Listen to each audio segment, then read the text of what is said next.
Good morning. Wow. All I got to say is another snowstorm. I get an email announcement from this little group that I'm a part of, sends me scriptures and all this kind of stuff. And it's really funny.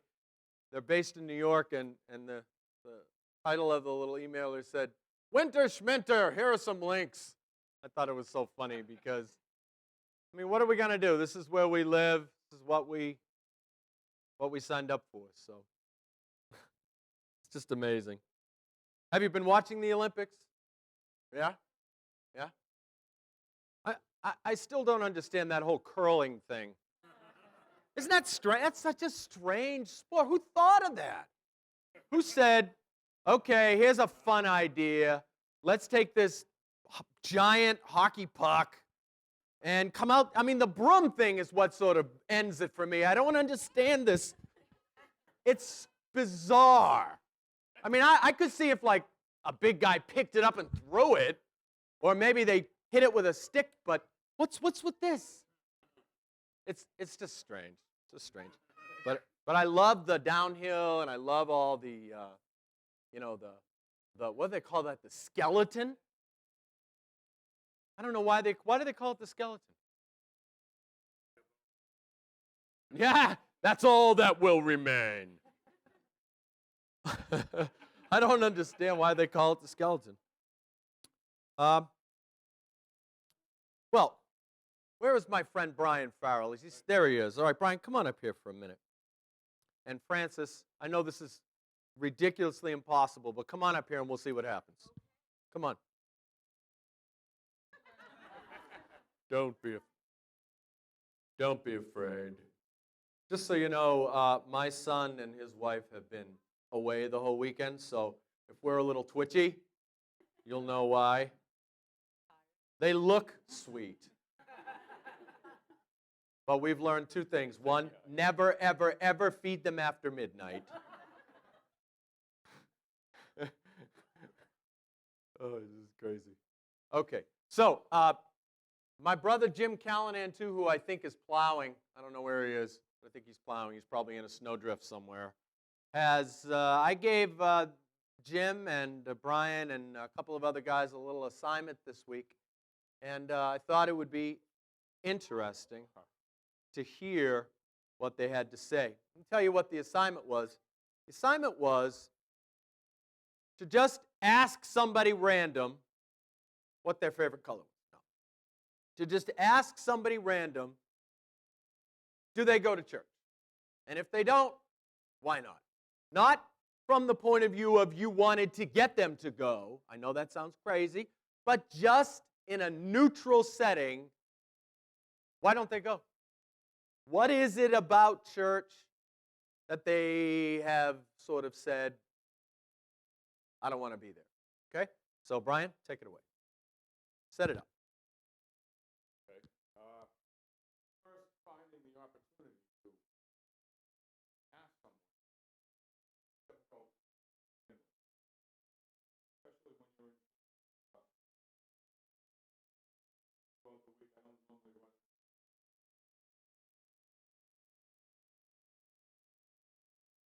But some of the reactions are surprising.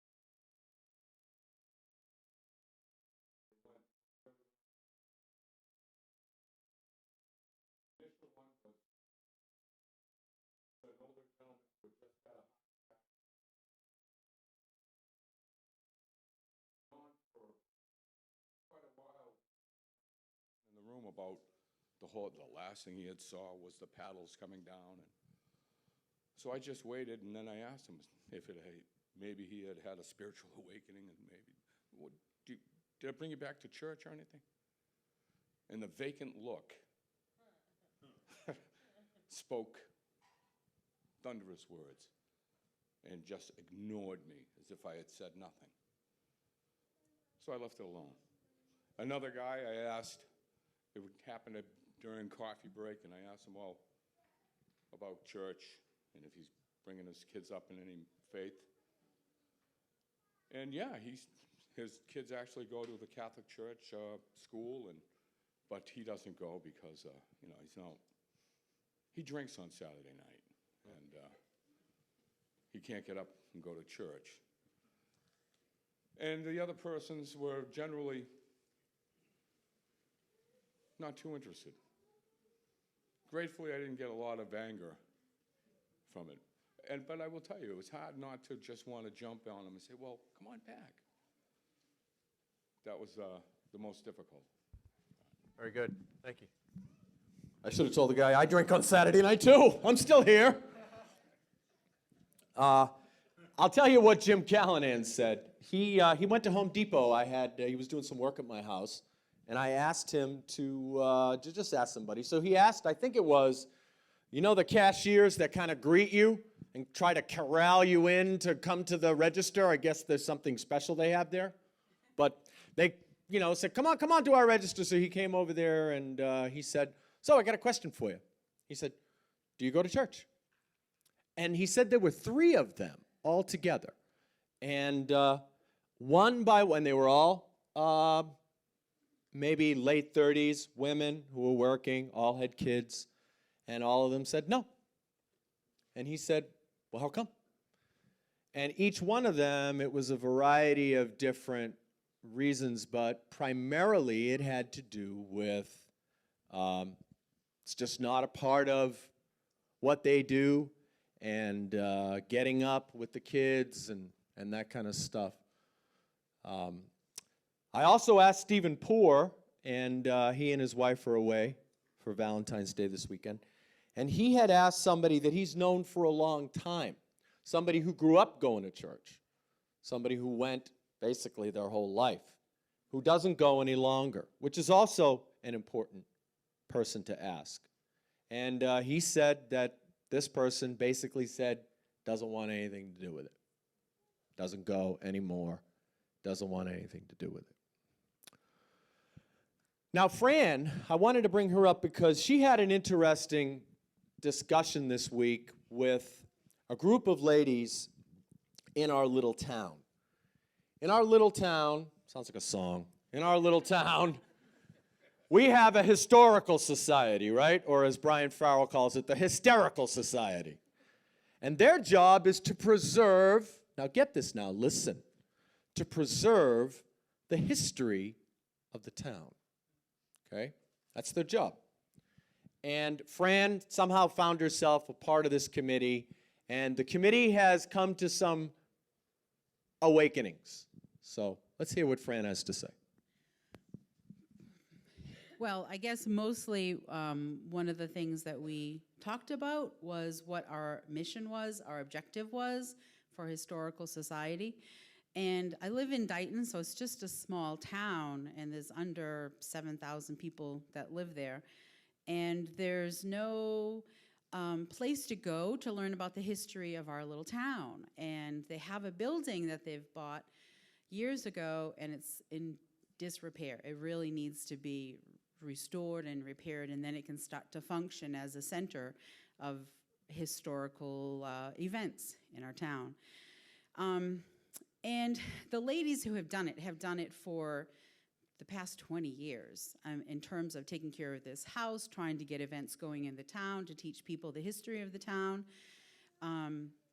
And they've done a great job with the very few that they've had. They've had fundraisers selling cupcakes, and if you can only imagine, you can only raise so much money selling cupcakes.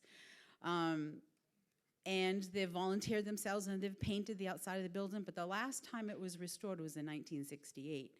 So they really have a goal to do some significant restoration to the building again, and to have it be a place for lectures and workshops and so on. Well, I'd asked them, what was our goal, what's the mission of the Dighton Historical Society? And we had talked about basically a tagline, and we somewhat have come up with givers and sharers of the history of Dighton. So it's not rocket science, but there you go. And, really the goal, for me anyway, was for them to recognize, because they took all of these archival materials and they have them safely cared for and stored, but it's not going to do any good if people don't have the opportunity to know about it or to look at it or to learn of the history. So I encourage them, instead of just being keepers of the history of Dighton, to recognize that we were also sharers of the history of Dighton. So that was really neat. They were in agreement and alignment, and it was really neat to be part of it. So I'm glad to be doing it. Thank you very much, Fran. Our little town is in good hands. Thank you. Well, what does this have to do with us? Should I connect the dots for you? No, you're shaking your head. You know, you get it, right? We're in a very strange place. Now, last week I tried, pathetically, but I tried to speak to those of you who are not so much familiar with God and church and all that. Today it's a little different. I want to talk to us, me, you. It's a strange place today. We find ourselves in a world, particularly in the Northeast, which is where we are, okay?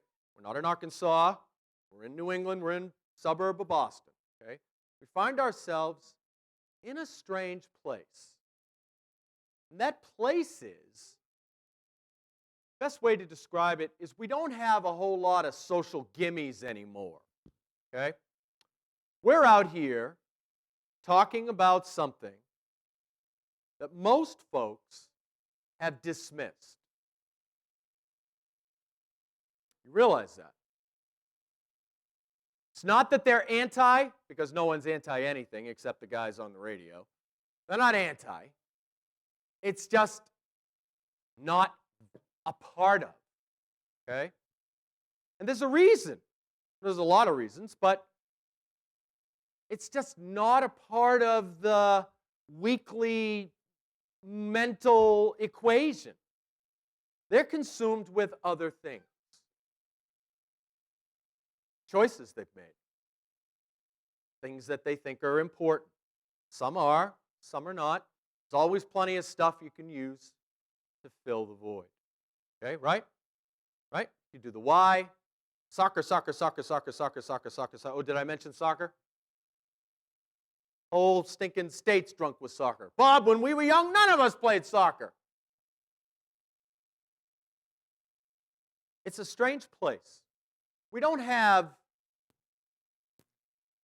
I'm going to get a little sociological on you here just so you understand. We don't have a lot of the environmental gimmies, the stuff that kind of just sort of help people understand what right and wrong is, and men are with women and women are with men. You know, we don't have those things as much anymore. We've got a sort of a wild, wild west, anything goes social environment. Okay? I hope I'm not the only one who sees this. This is the way it is. So you can react to that in a couple of different ways. You can, build a stockade, keep the Indians out.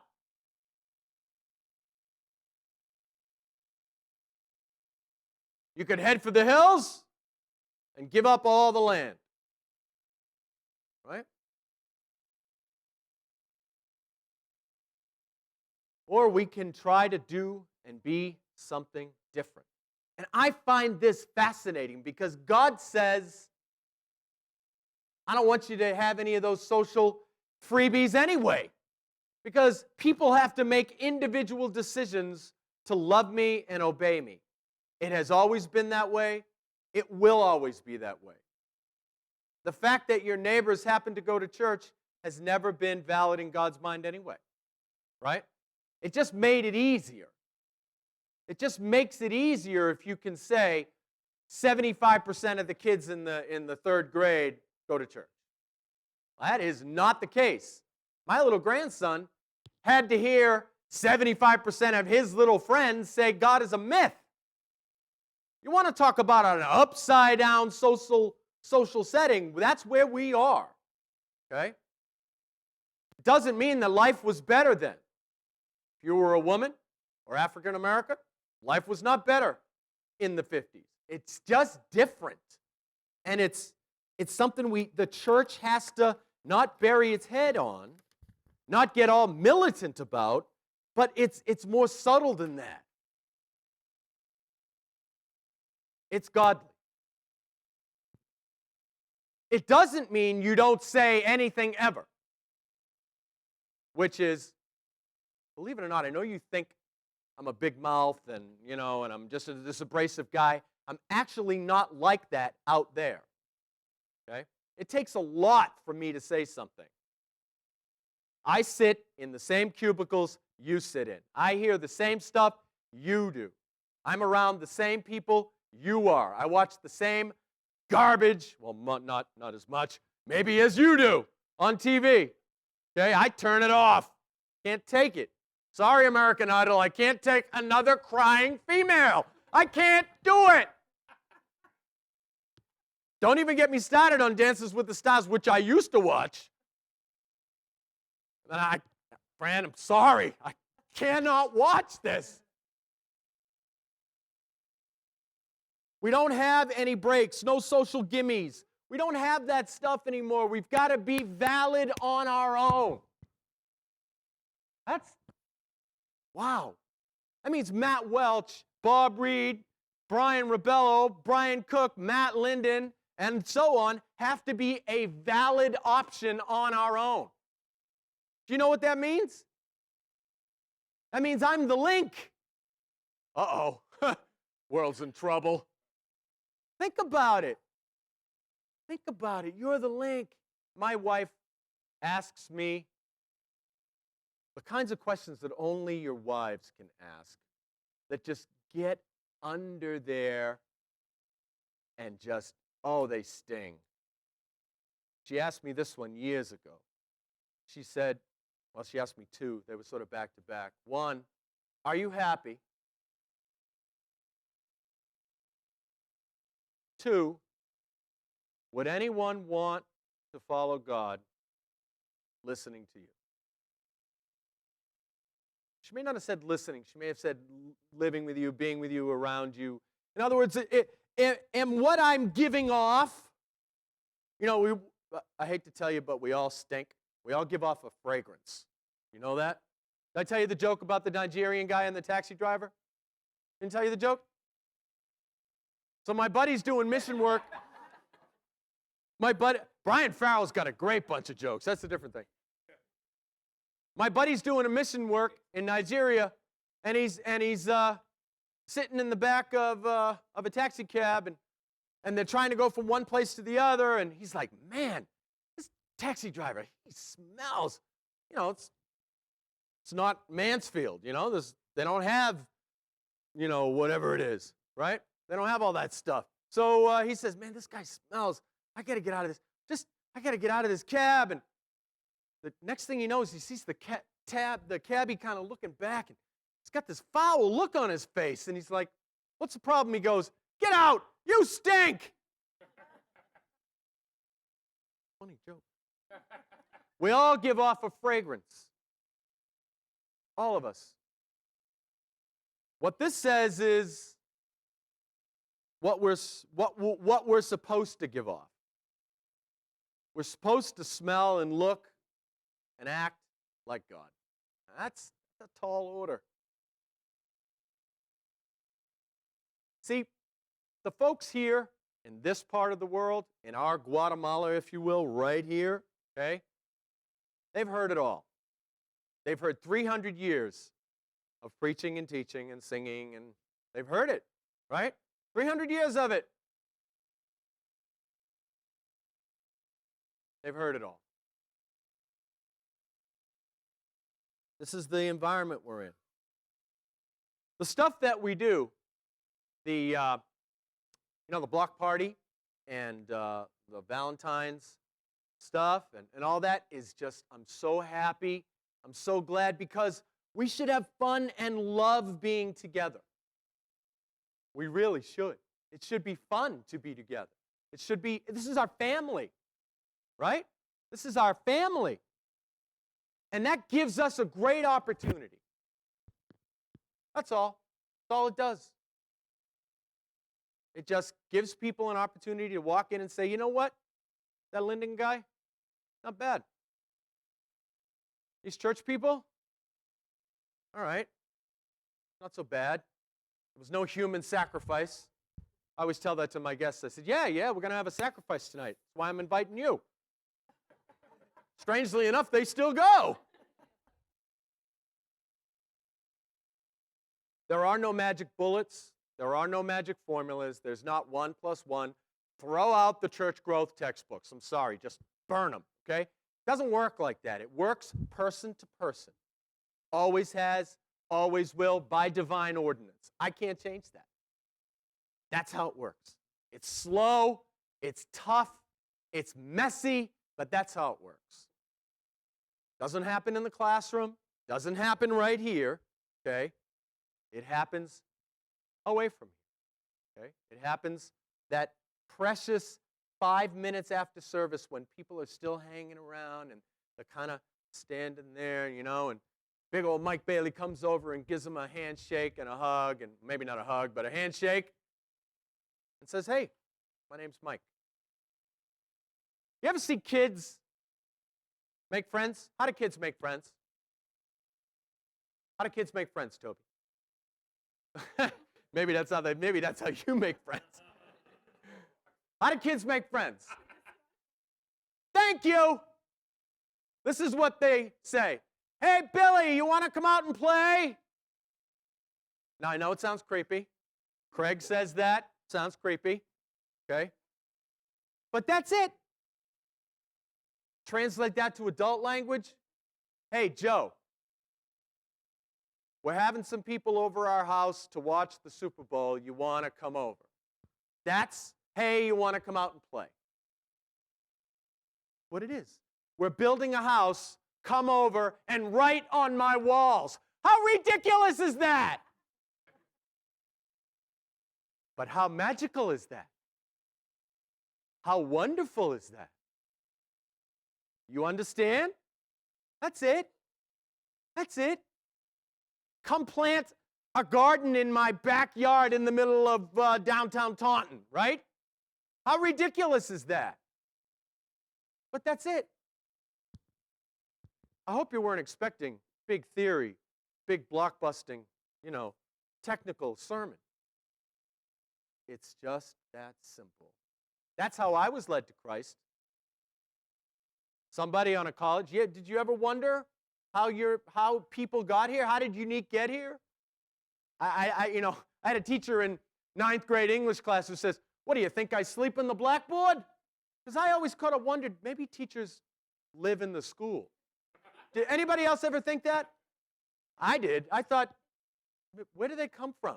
Maybe they live in the school. It's weird. There's food here. Why not? Plenty of bathrooms. Strange.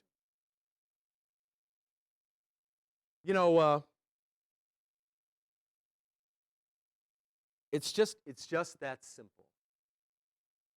It's just somehow, some way, punching through all that stuff. Punching through. And the easiest way to do that is shared experiences over time with food. It's the easiest way to do it. You have some friends coming to your house, right? I mean, that's how it works. That's how it works. People come to your home, they see you real, they open up the closets. Yeah, some stuff comes flying out, but so what? They see that you're authentic and real. What do you think was so attractive about Jesus? Fundamentally, was he saying anything different? If you know your scriptures, no, he wasn't. Was he teaching in an unusual style? No, not really. Plenty of guys roaming around. Were there other people whose followers claimed to be the Messiah? Absolutely. Put a bunch of those guys to death too. What was different? I'll show you what was different. This story is my favorite Bible story in the New Testament. You ready for this? I'm going to read it to you. Luke 7, starting in verse 11. Soon afterward, Jesus went to a town called Nain, and his disciples and a large crowd went along with him. As he approached the town gate, a dead person was being carried out. the only son of a mother, and she was a widow. Now, he's a busy guy, right? Got all these disciples to make. He's the Son of God, by the way. He's got a schedule. Okay, he's going to die and ascend in about a year and a half. Let's go. He's got a 3-point plan. He's going to infiltrate the Roman system and grow. Right? He's got a lot to do. He's a busy God. Okay? This is a little person, a widow, with an only kid who's dead. And it's tragic, right? It's tragic. Little town, this Nain is like nowhere. It's like Avon, right? I don't even know why Avon exists. You got Randolph and Brockton, and there's Avon. Why doesn't it just choose? Right? It should just choose. When Jesus saw her, listen to the words. Heart went out to her, and he says, don't cry. Man, that's, just stops. He's got a lot of things going on. I know what it's like when we go overseas or we go to do something. There's a lot of stuff going on. God forbid we buy the right number of nuts and bolts at a hardware store in Guatemala so we don't have to make 14 trips. Right? We got a lot going on, got a lot to do.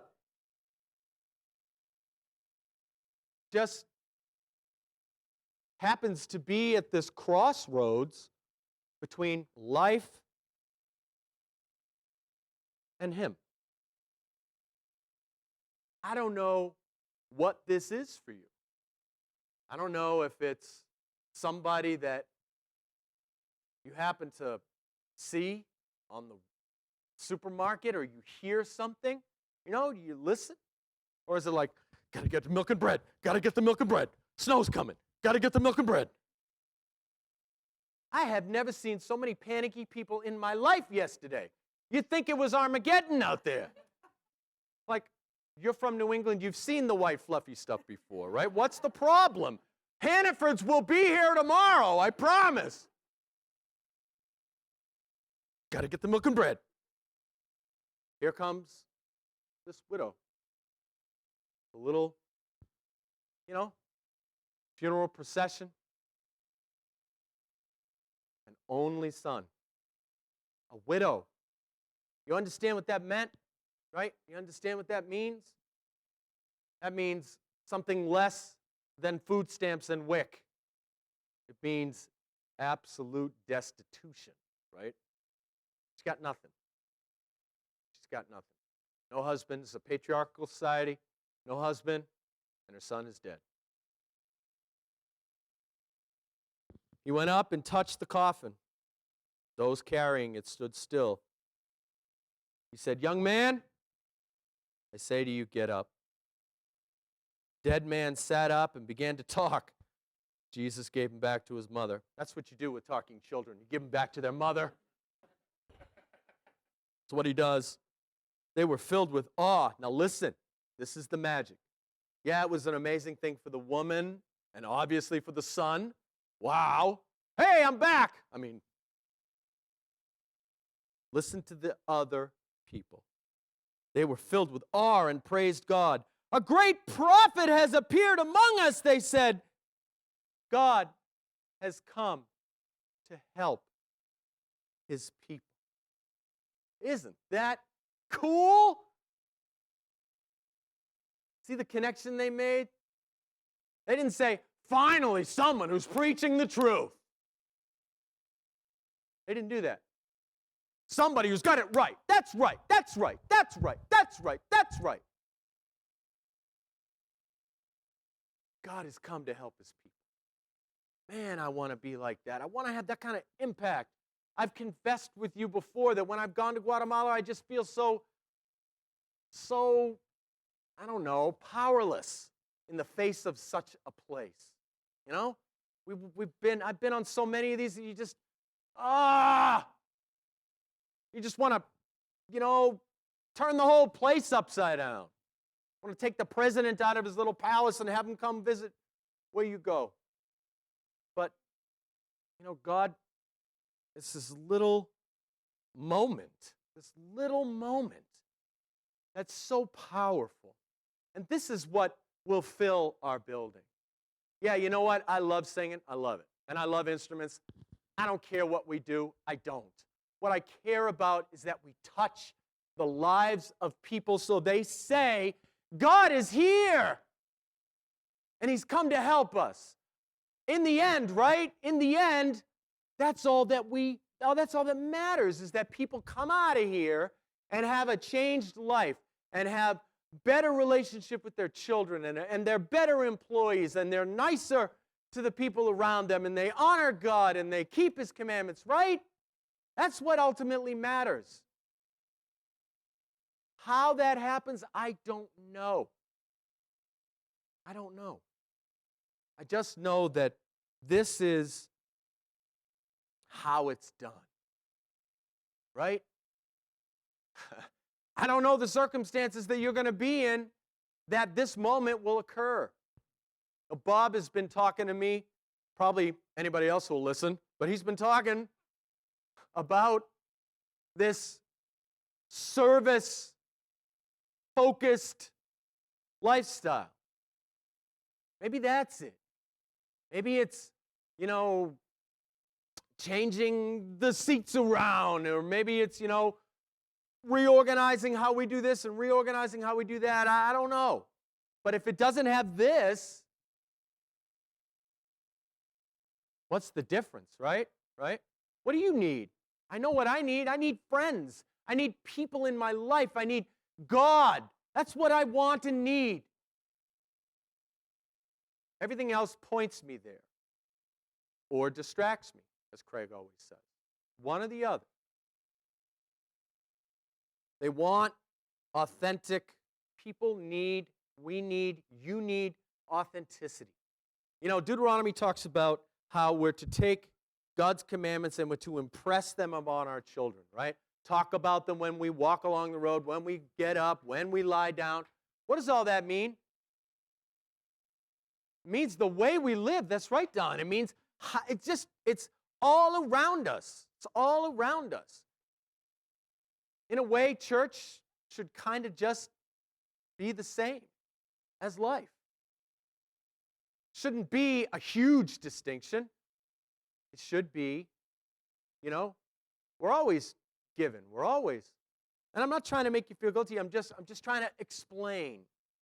I'm just trying to help us understand. I don't know why this hit me this week, but Colossians, it talks about, Colossians 4, it says, all these different sort of mindsets to have, and he says, and let your language, the rest of it,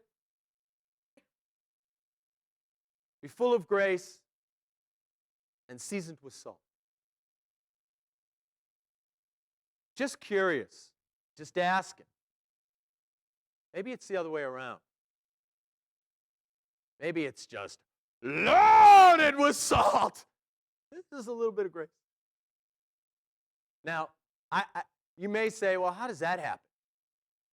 Well, it happens when you're listening to something you don't like or agree with, and what you do, how you react, what the look on your face is, what's running through your mind. It's really hard. Really hard. And I'm not saying we accept everything, because clearly the world's cuckoo. Okay? It's cuckoo. But it's always been cuckoo. It's just been hidden. It's always been cuckoo, because we're cuckoo. Right? You're cuckoo. I'm cuckoo. Pete, you're definitely cuckoo. Lots of salt. It's interesting. A little bit of salt. Lots of grace. And that's just really hard. Really tough. I don't know if I'm preaching or confessing. It's just, I'm probably doing both. It's hard. It's hard. Full of grace, seasoned with salt. Now what's interesting is, doesn't mean there's never any salt, right? It's got to be salt. You can't just say, That's okay. That's okay. That's okay. That's okay. That's okay. That's okay. That's definitely okay. That's okay. No, really, that's okay. We can't do that. Disingenuous, and it's not okay. So somehow, I'm just trying to hit a lot of different things. I know I'm driving some of you crazy, but I'm trying to hit a lot of different things to help you think, to put yourself in the position of folks that live here. Why aren't they here? Well, there's a lot of reasons. Well, in the end, can we help all of them? Definitely not, right? You got backgrounds and situations. You just forget it, right? What you can do is you can be like Jesus and look for that widow, that only son, and say, don't cry. So that other people, maybe some of these folks that these guys talked about, will say, God has come to help his people. Because, that's what they said, right? A great prophet is among us. God has come to help his people. May that be maybe that could be our little tagline out front, right? God has come to help his people. Because in the end, that's what we need. That's what we need. So, it is customary for us after service to gather over there in that room. Those of you who may need some help, we pray and we write those down, and we pray about them during the week. So if there's something that you need, please join us up there and drive slowly home.